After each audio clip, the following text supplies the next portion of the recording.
Hello, listener. If you're new here, consider subscribing. Let's begin. Most people spend a third of their lives at work. Think about that for a moment.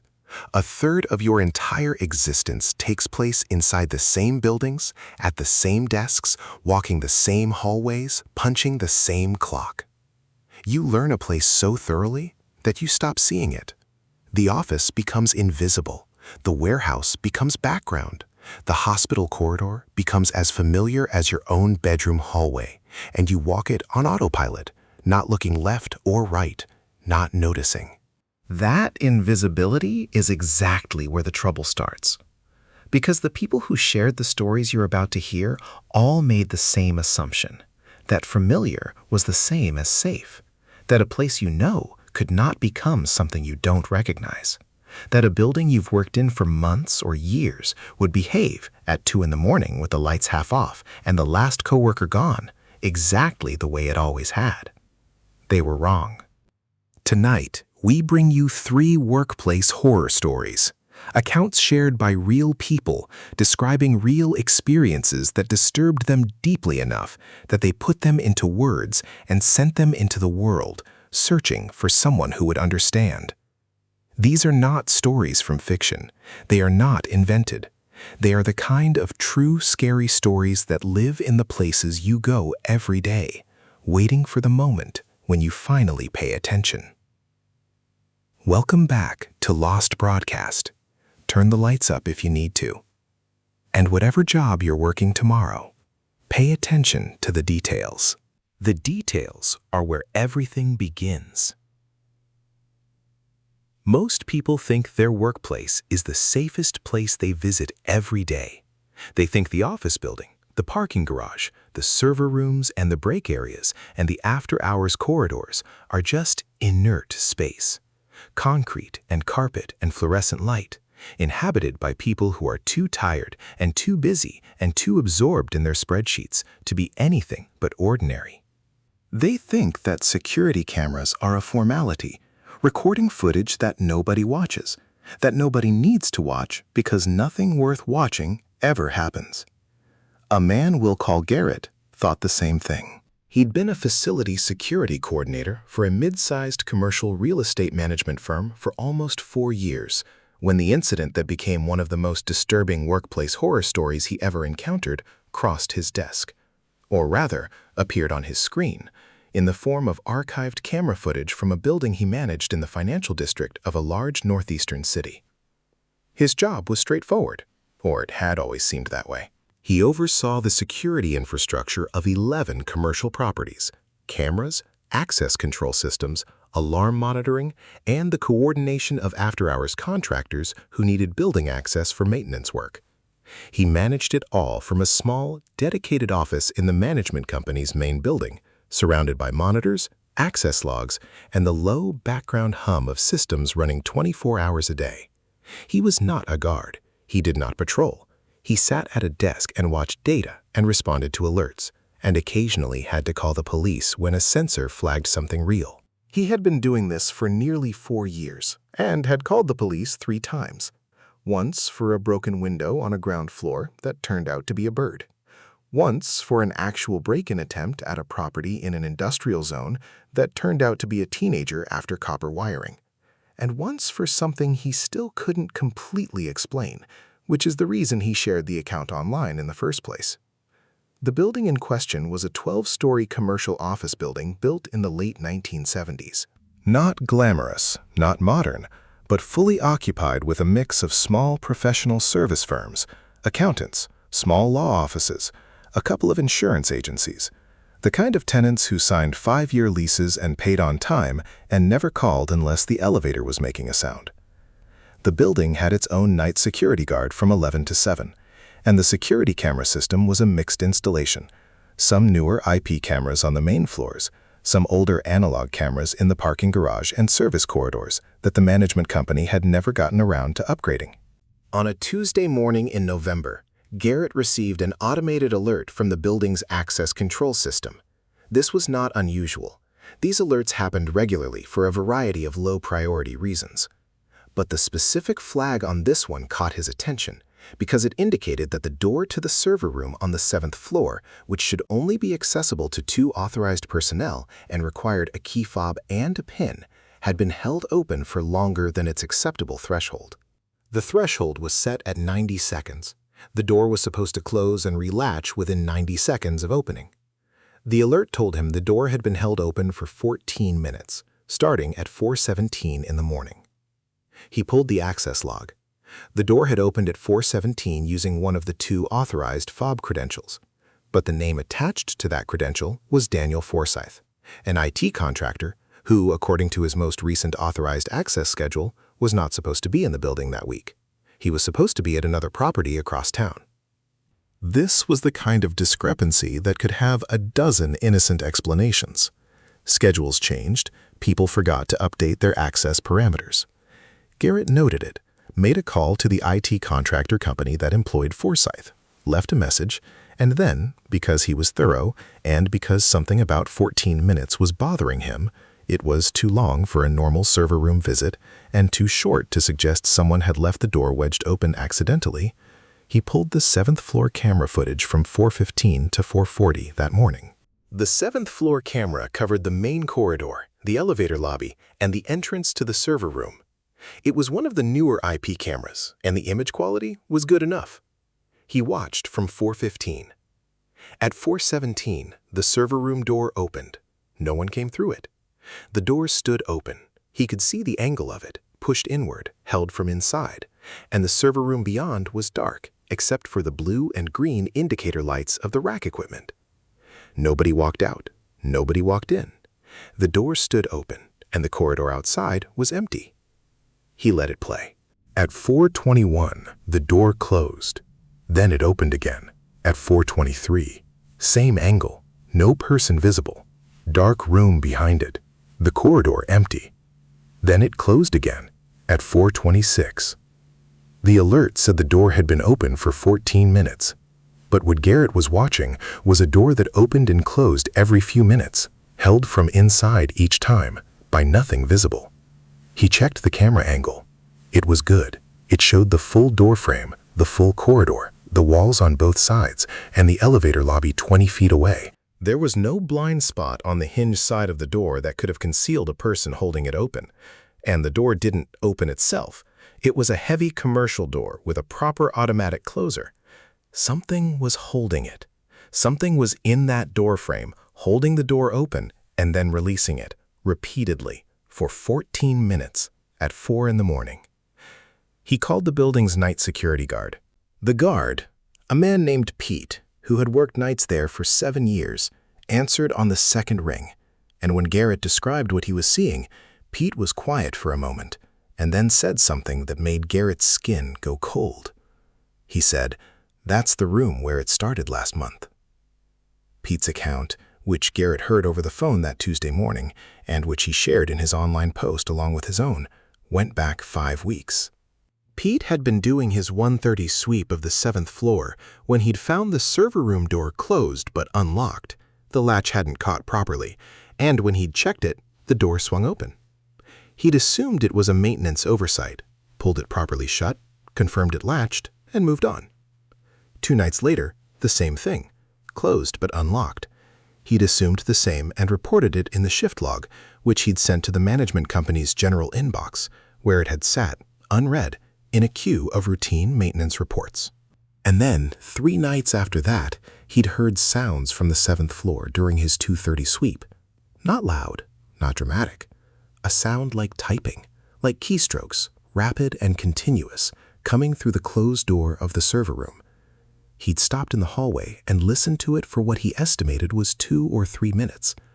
It had the rhythm of someone working quickly, not one key at a time, but sustained typing, the kind you hear when someone is in the middle of something. He'd knocked on the door. The typing stopped immediately. He'd opened the door with his master key and found the server room exactly as it should be. Equipment running, nothing out of place, nobody present. He'd reported it in the shift log. The report sat unread. Garrett had now pulled 5 weeks of shift logs and was reading through reports he had never been flagged on, and he was feeling the specific, cold shame of a facilities manager who understood that his triage system had failed in a way that had allowed something to continue that should have been stopped.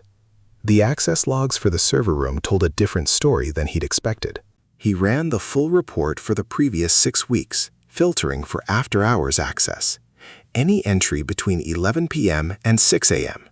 There were 9 access events. 4 of them matched scheduled and authorized maintenance visits he could verify.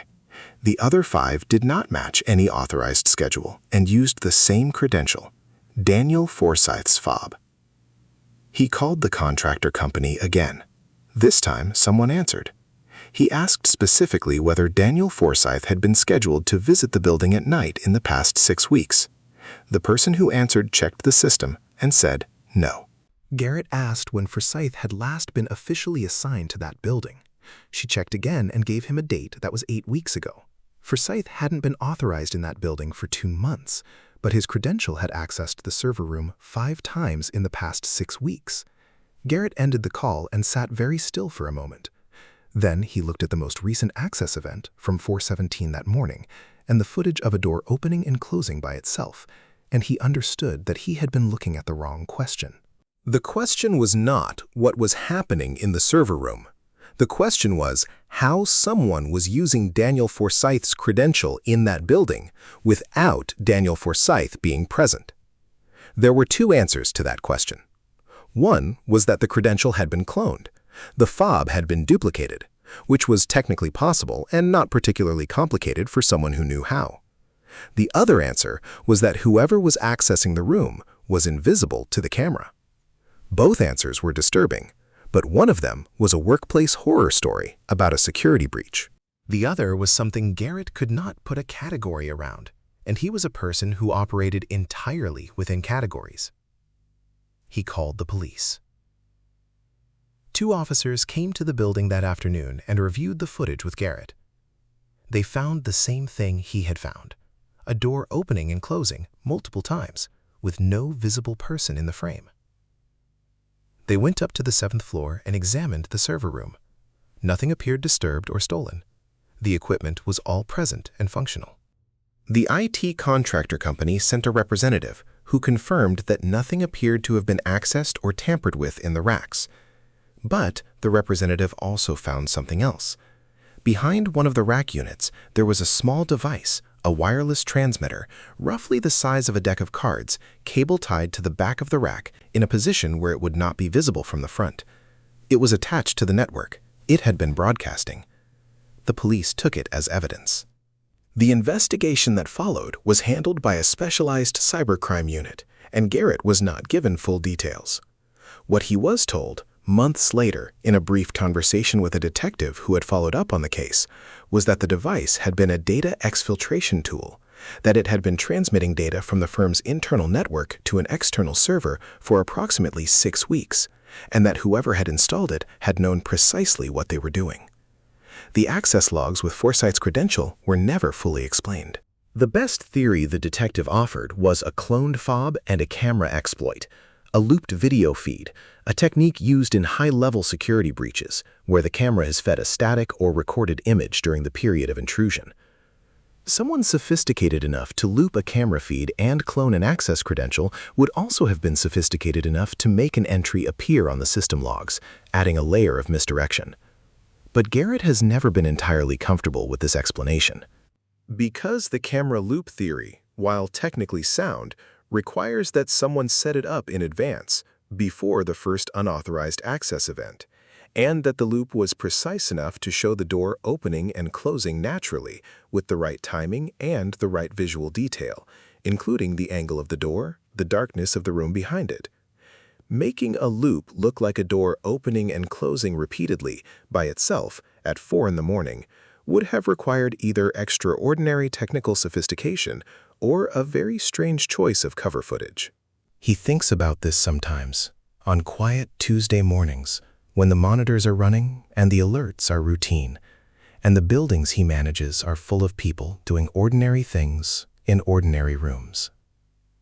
He thinks about the server room on the 7th floor, and the sound of typing, and the door opening and closing in empty footage, and the device that had been broadcasting into the dark for 6 weeks before anyone noticed.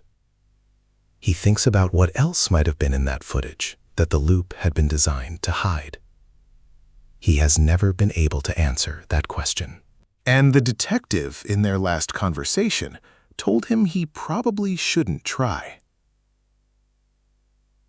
What started as a temporary job in a place that had been standing for decades quickly turned into one of those disturbing stories that the person who lived through it still carries with them years later, in the specific way that some experiences refuse to become just memories.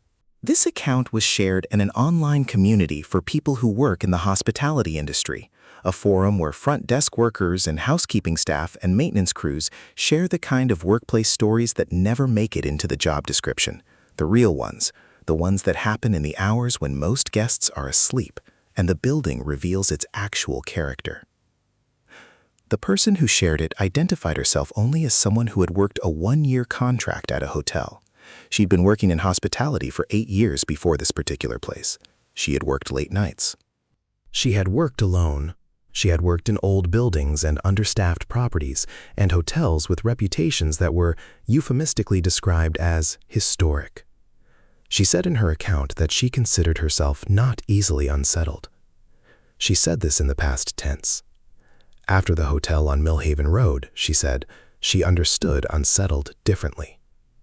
Her name for this narration was Jess. The hotel was a 4-story property built in the 1920s that had been operating continuously under various owners and various names for the better part of a century. It sat on the edge of a small city, out on a state road that had once been the main route between 2 larger towns before the interstate made it irrelevant. The hotel had made most of its money in the 40s and 50s when the road was still busy. By the time Jess took the front desk position, the property was operating at about 40% occupancy and was managed by a regional chain that had acquired it as part of a portfolio deal and had not yet decided what to do with it. The staff was thin. Day shift had 3 people, evening shift had 2. Overnight, 11 to 7, was Jess, alone. She'd been told there was a night maintenance worker on call, reachable by radio, who made rounds of the parking lot and the exterior. She had a radio on the desk. In the first 4 weeks of the job, she called him twice, and he answered once.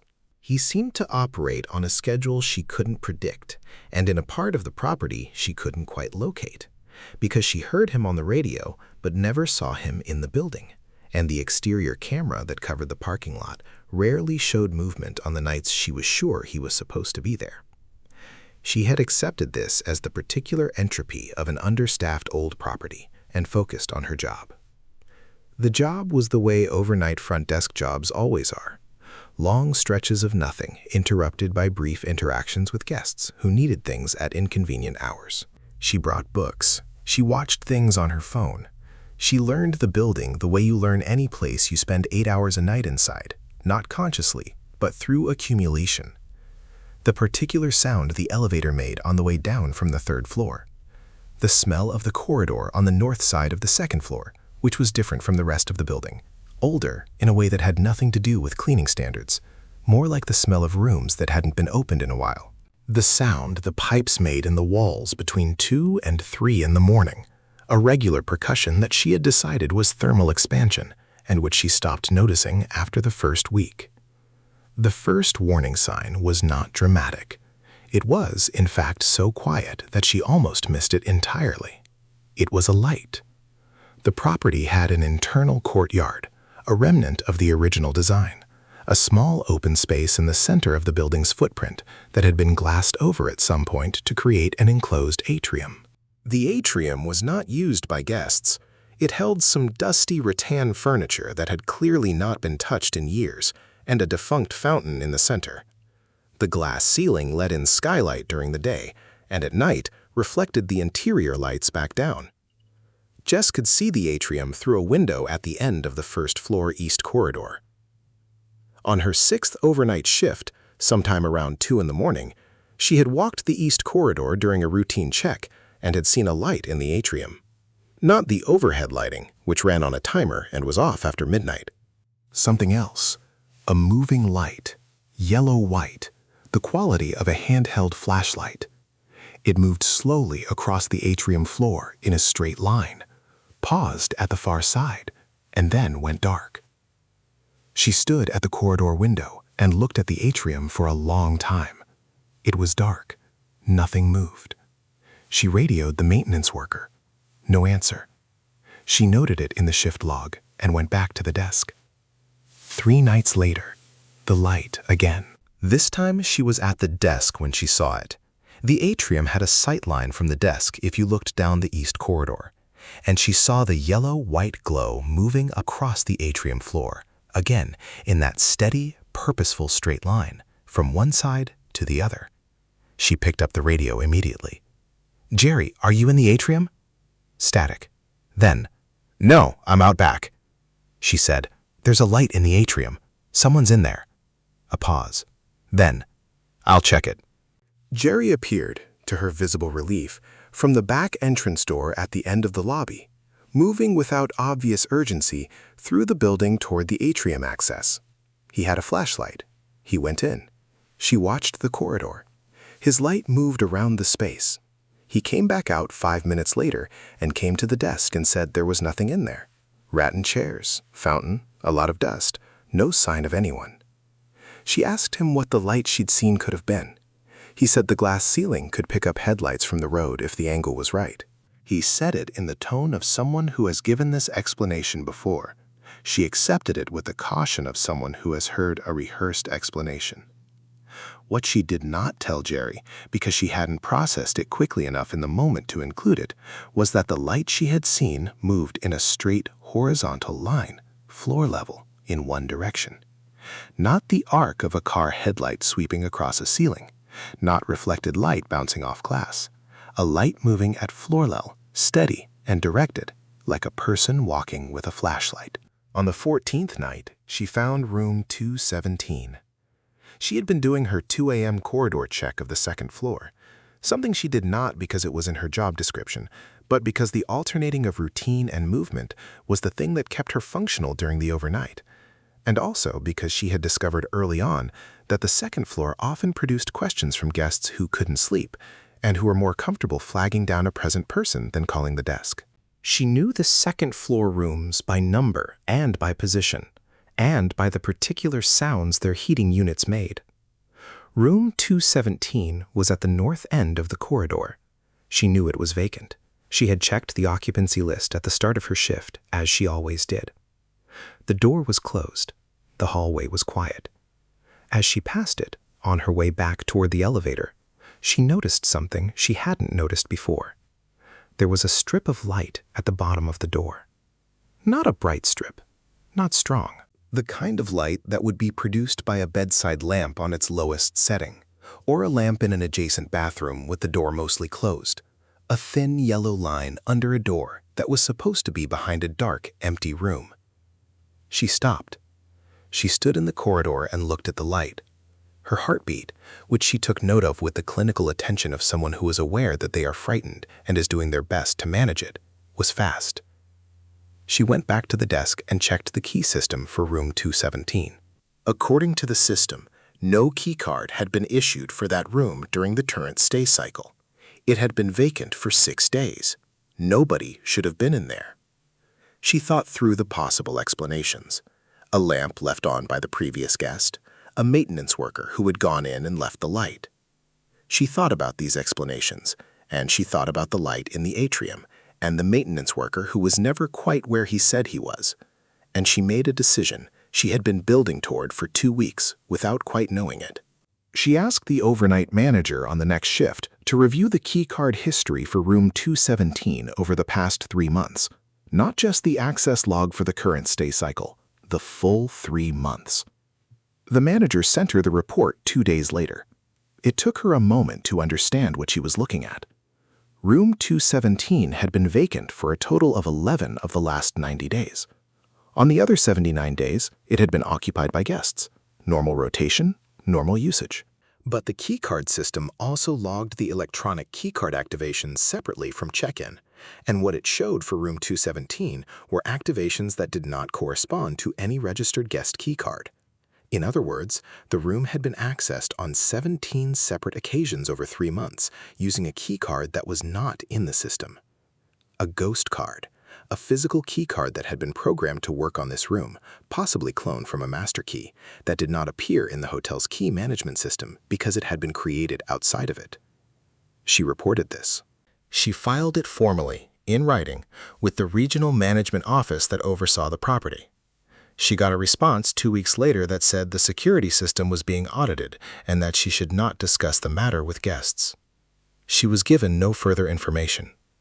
She worked 4 more weeks at the hotel, and in those 4 weeks, she never found the light in the atrium again, and never saw the strip of light under room 217 again. She saw Jerry, the maintenance worker, exactly once, crossing the parking lot in the early morning as she was leaving, moving toward the back of the property with his flashlight and a tool bag.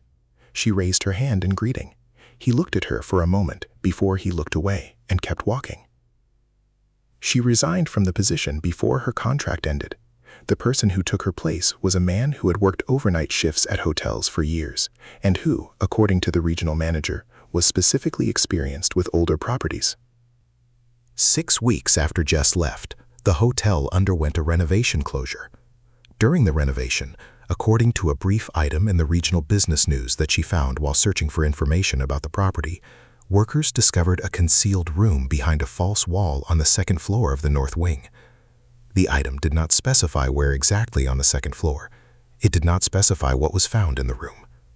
The hotel reopened 6 months later, under a new name.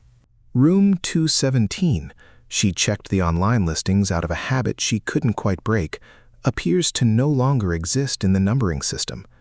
The 2nd floor north wing rooms skip from 214 to 218. She knows what used to be between them.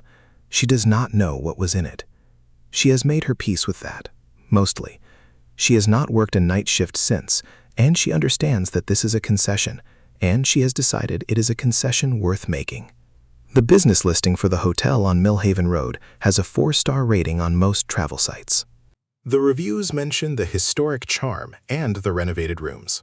One recent reviewer says, "The north wing has been beautifully updated and feels completely fresh and new." Jess read that review once. She closed the tab. She did not go back. Story 3. The Last Person Out. He had worked there for 2 years before he understood that he was not always alone when he thought he was. This is a reportedly true account shared on a public forum by a man who had been a warehouse team lead at a large distribution facility on the outskirts of an industrial area in the Midwest. He described it as a real horror story. His words, a real-life horror story that he had spent a long time deciding whether to share publicly, because some of what it involved had been handled through channels that he'd been asked to keep quiet about. He shared it because, he said, the asking to keep quiet part was itself a detail he thought people deserved to know about. His name for this account is Owen. Owen had been working logistics for most of his adult life. He'd moved up from floor worker to team lead over about 6 years, developing the specific practical intelligence of someone who understood large physical spaces and the movement of goods through them with the kind of fluency that doesn't come from management training, but from years of being present. He knew how distribution centers worked. He knew their rhythms, their blind spots, their particular eccentricities. He knew the night shift horror stories that circulated in every warehouse he'd ever worked in, the near-miss forklifts, the improperly stacked pallets, the occasional worker who had fallen asleep in a shipping container and woken up somewhere they hadn't expected. These were the conventional, scary work stories of his industry. He knew them all. He was not prepared for what happened in the 2,000-square-foot inventory management section of the facility's secondary building, in the back section of the property that most day-shift workers had no reason to visit. The secondary building was the older of the 2 structures on the facility's site. The main building was a modern, well-lit, heavily monitored operation with forklift traffic and conveyor systems and a permanent staff rotation that kept it populated around the clock.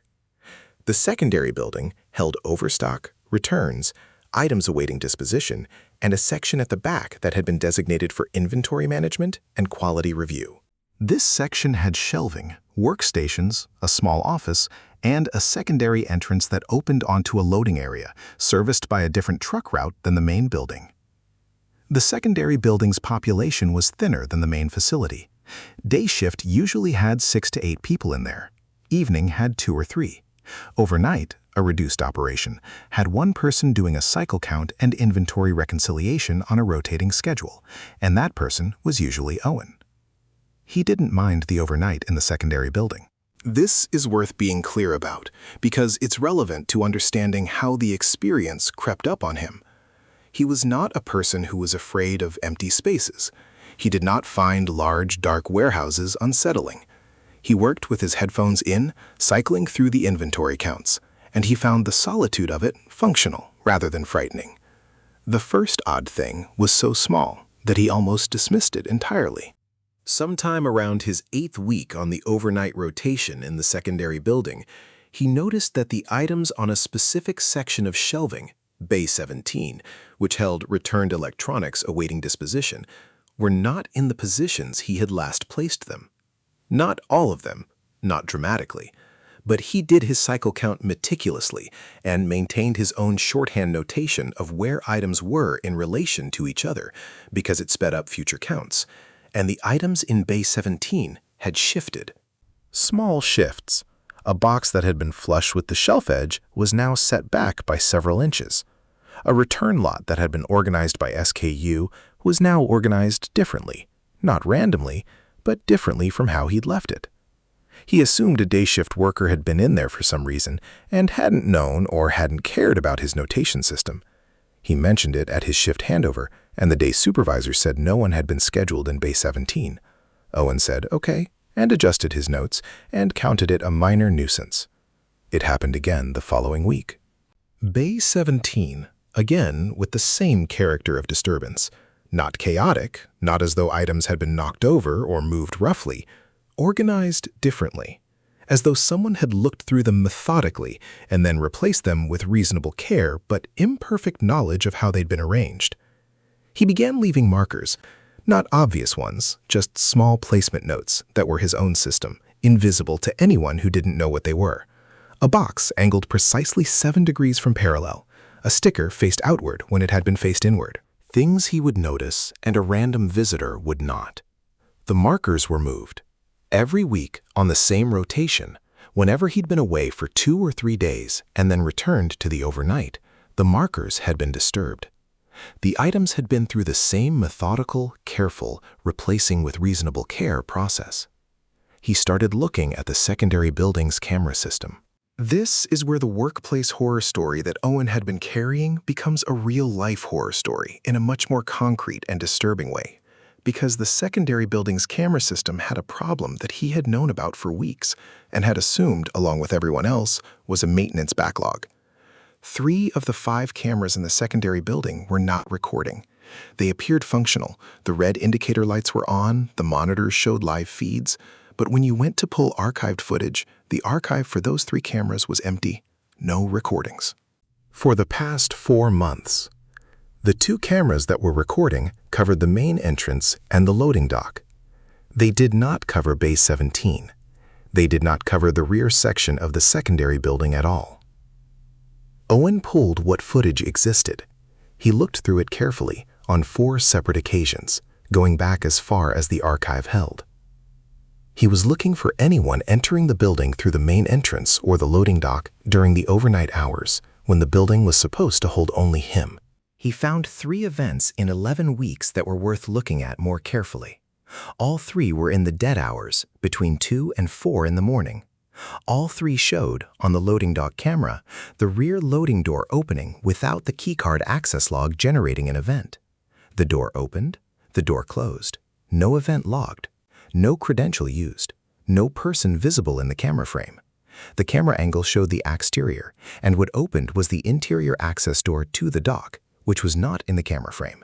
What he could see was the dock exterior light, which was on a motion sensor, and in all 3 events, the motion sensor light was off, meaning whatever opened the interior door did not activate the exterior motion sensor. He sat with this for 3 days before he went to the facility manager. The facility manager's name was not relevant to the official account that followed, but what he said to Owen, in the conversation that Owen described in his online account with a precision that suggested he had replayed it many times, was this: "The camera system in secondary is scheduled for upgrade. The archive issue is a known bug. The door sensor has been flagged as intermittent. None of this is unusual for a building that age." Owen said he understood that. He said he wanted to discuss the pattern of disturbance in Bay 17. The manager said, "What disturbance?" Owen explained the inventory movements, the markers, the systematic nature of what he had observed. The manager was quiet for a moment, and then said he'd have the area reviewed, and that Owen should put his observations in writing. Owen put them in writing, formally, to the manager, to the HR department, and to the regional security director, whose name he had found in the company directory. He sent all three on the same day. The regional security director called him 2 days later. This conversation was, Owen wrote in his account, the one that told him more than any camera footage or inventory anomaly. The regional security director was not dismissive. He was precise. He asked whether Owen had told anyone else about his observations outside the company. Owen said no. The director said he appreciated that, and that the matter was being taken seriously, and that Owen should continue his overnight rotation normally and document anything further, and that he, the director, would personally follow up. He asked Owen at the end of the call how confident he was that no external party had been made aware of the inventory in Bay 17. Owen said he didn't understand the question. The director said, "In your day-to-day work, would you have any reason to discuss the specific contents of Bay 17 with anyone outside the facility?" Owen said no. The director said, "Thank you." Owen hung up and sat with that question for a long time, because the regional security director had just told him, without using any of these words, that the contents of Bay 17 were something that he was concerned about someone outside the facility knowing about, which meant the contents of Bay 17 were something specific, not just returns and overstock. Something that mattered enough that someone had been coming into the secondary building in the middle of the night to look through it carefully. Owen went back and reviewed his own inventory records for Bay 17, going back to when he had started the overnight rotation. He had never been given a specific briefing on what Bay 17 contained. Nobody had singled it out. It was just part of the secondary building's overstock. But when he looked at what was actually recorded as being in Bay 17, the SKU numbers, the product descriptions in the system, he found something that, as a man with 6 years of distribution experience, registered as unusual. The items were expensive, not just high-value consumer returns, which were common, specifically expensive, in a category he associated with professional and commercial supply chains rather than consumer retail. Medical devices, pharmaceutical equipment, professional diagnostic tools. The kind of items that moved through distribution chains that were not the same chains he was used to working in, and that appeared to have been routed through this facility's return system in a way that wasn't consistent with the normal return flow of consumer goods. He wrote all of this down and included it in a follow-up message to the regional security director. The regional security director came to the facility in person 2 days later. So did 2 other people, whom he introduced only by first name and whom Owen described as plainly dressed and very calm, and not quite like any kind of corporate personnel he had ever encountered. They spent 6 hours in the secondary building. They removed several items from Bay 17. They spoke to the facility manager at length in the manager's closed office. When they were done, the regional security director found Owen and told him that the matter was resolved and that the inventory in Bay 17 had been reclassified and relocated. He thanked Owen for his documentation. He told Owen that the situation involved an ongoing investigation at a level above the facility's direct operations, and that Owen's diligence had been genuinely important and genuinely helpful. He said this in a way that was meant to be reassuring, and that Owen found, instead, to be one of the most unsettling things anyone had ever said to him in a professional context, because it confirmed everything his pattern recognition had been telling him since week 8. And confirmation of something disturbing is not the same as comfort. He asked the director directly who had been in the secondary building at night. The director considered this for a long moment and then said, "We think we know. We're not going to be able to tell you who specifically. What I can tell you is that they were not there to harm anyone in the building." Owen asked how they'd gotten in through the loading door without the access system logging it. The director said the building's access system had a known vulnerability in its firmware that had not been patched. He said this matter-of-factly, and Owen said, "How long has that vulnerability been known?" The director said he didn't have that specific information available. Owen worked at the facility for 3 more months. Bay 17 was converted to a different use, general overstock items, clearly labeled, boring. Nobody came in the night to look through them. The camera system in the secondary building was upgraded. The loading dock doors access system was replaced. Everything was repaired and modernized and made correct. He left the job not because of the specific incident, but because of what remained after it, a change in how he experienced the secondary building's overnight solitude. What had been functional was no longer functional. The quiet was the same. The work was the same. The long, dark warehouse hours were identical to what they had always been. But he could not stop being aware of the blind spots, the angles the cameras didn't cover, the gap between a motion sensor activating and a door opening, the distance between what access logs said and what had actually happened. He shares this account now as what he calls a true scary story, that is also a workplace story, that is also a story about systems and the gaps in systems and the people who know where those gaps are. He says he does not know whether what happened in Bay 17 was criminal activity, industrial espionage, an authorized undercover operation that used his building as a location without telling the people who worked there, or something else he hasn't thought of yet. He says the regional security director's choice of the phrase, ongoing investigation at a level above the facility's direct operations, has stayed with him, and that he has thought about it with some frequency ever since.